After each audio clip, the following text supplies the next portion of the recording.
itu semuanya berbeda. Nah, yang menyatukan cuma satu, spirit. Ya, mereka punya spirit yang sama, kepengen memperkuat tim nasional, kepengen menjadi starter, ya kan. Tetapi seandainya lolos di putaran keempat, untuk dibagi dalam dua grup, di mana satu grup itu ada 3 negara yang akan ditentukan oleh FIFA main di mana, karena itu nanti jadi home turnamen, itu pun juga pengaruhnya sangat kecil buat Indonesia menjadi juara grup.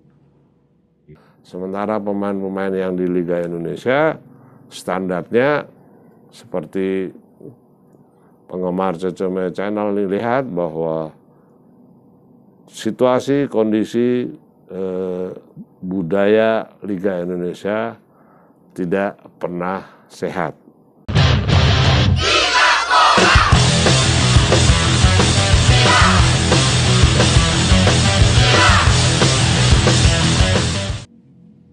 Bravo Ceceme Channel.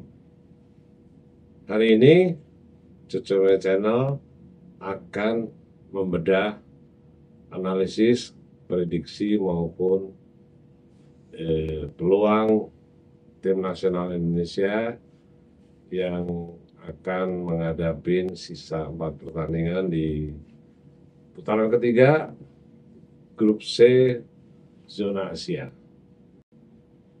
Banyak yang mengatakan bahwa ini pertama kali dalam sejarah tim nasional Indonesia berkiprah di Piala Dunia. Sebetulnya tidak juga. Jadi di dalam perjalanan sejarah FIFA itu ada selalu aturan baru, perubahan baru, peserta baru, anggota baru. Ya. Itu kalau head to head dengan Piala Dunia 1986, sebetulnya di zaman itu tim nasional Indonesia tinggal 2 langkah lagi untuk menghadapi 2 negara dengan sistem home and away, itu akan bisa melenggang ke Meksiko tahun 86. Seandainya di zona grup Asia itu grup 3B, Indonesia sudah lolos ya sebagai juara ketika menghadapi Bangladesh, Thailand, terus India kalau nggak salah ya. Itu Indonesia tinggal menghadapi Korea dengan sistem home and away, dan kalau menang dia akan menghadapi Jepang, dan kalau home and away pun juga menang dia akan lolos bersama Iran untuk 2 wakil Asia di zaman itu. Artinya di zaman itu tahun 86 itu zona Asia cuma dapat 2 jatah. Tahun 86 itu makanya beda dengan tahun 2026 nanti di 3 negara, Amerika, Meksiko, Kanada. Itu Indonesia sampai hari ini sudah berada di putaran ketiga, di mana Indonesia akan memperebutkan sekitar 6,5. 6,5 itu dalam arti gini, 6 otomatis, 6 negara otomatis, setengahnya playoff. Kalau 4 tahun yang lalu atau 2022 itu 4,5, artinya 4 negara Asia otomatis lolos, setengahnya itu 1 negaranya harus playoff dengan wakil Amerika Latin. Itu biasanya di situ ya. Nah, kenapa besok Indonesia itu gagal ke Piala Dunia 2026, itu analisisnya Ceceme Channel bukan karena benci, bukan karena antipati, bukan karena macam-macam lah yang negatif, tapi analisis secara teknis dan non teknis. Secara teknis itu begini, Eh, di grup C putaran ketiga ini Indonesia kemungkinan untuk 2 besar itu nggak ada. Itu kemungkinan besar yang lolos itu adalah Jepang dan Australia. Dan besok itu tanggal 20 Maret Indonesia mendekatin kalah. Walaupun dengan kekuatan baru nyaris 100% mungkin pemainnya dari Belanda KW2 ya. Menurut saya tuh Belanda KW2 itu ya. Kenapa ya kalah? Itu yang pertama begini. Tidak semua pemain yang sudah dinaturalisasi, sudah diaspora menjadi warga negara berpaspor Indonesia, itu 1 atau 2 saja pemain yang secara reguler itu memperkuat klubnya. Itu pun juga tidak klub hebat ya. Artinya dia rata-rata semua pemain nasional Indonesia tidak ada di klub-klub kasta tertinggi di Eropa. Artinya mereka reguler 1-2 pemain tetapi main di klub papan bawah. Itu pertama problemnya. Problem yang kedua adalah pemain-pemain diaspora maupun naturalisasi ketika dia sekarang secara reguler berkompetisi ya karena di masa kompetisi itu rata-rata semua masuk di line up pemain cadangan ya karena dia memain sebagai pemain cadangan berarti jam terbangnya minim bisa cuman main 15 menit, 10 menit, 5 menit itu alasan kedua Jojo Channel melihat kenapa Indonesia gagal ke Piala Dunia 2026. Yang pertama tadi hanya 1-2 pemain yang main 90 menit. Yang kedua ada main di line up, ya kan masuk di dalam daftar line up, tapi main cuma 5 menit, 10 menit, 15 menit. Materi pemain yang ketiga adalah mereka masuk di line up tetapi tidak main. Mereka tidak main. Mereka seandainya ada mungkin main di tim juniornya seperti Marcelino Ferdinand ya kan. Ya, itu terjadi gitu ya. Kita nggak tahu Tom Haye, kita nggak tahu Verdong gitu ya. Semuanya materi pemain yang sekarang memperkuat timnas yang kemungkinan dipanggil sama Patrick Kluivert adalah hal-hal yang seperti itu. Nah, untuk menyatukan mental bertanding, fisik yang sama, stamina yang sama, ya, terus psikologi pemain ya, mental psikologinya itu semuanya berbeda. Nah, yang menyatukan cuma satu, spirit. Ya, mereka punya spirit yang sama, kepengen memperkuat tim nasional, kepengen menjadi starter, ya kan. Tetapi kondisinya adalah mereka jarang diturunkan di klub, mereka cuma main 5 menit, 10 menit. Ini yang membuat problem besok tuh menghadapi Australia tanggal 18 baru nyampe, ya kan?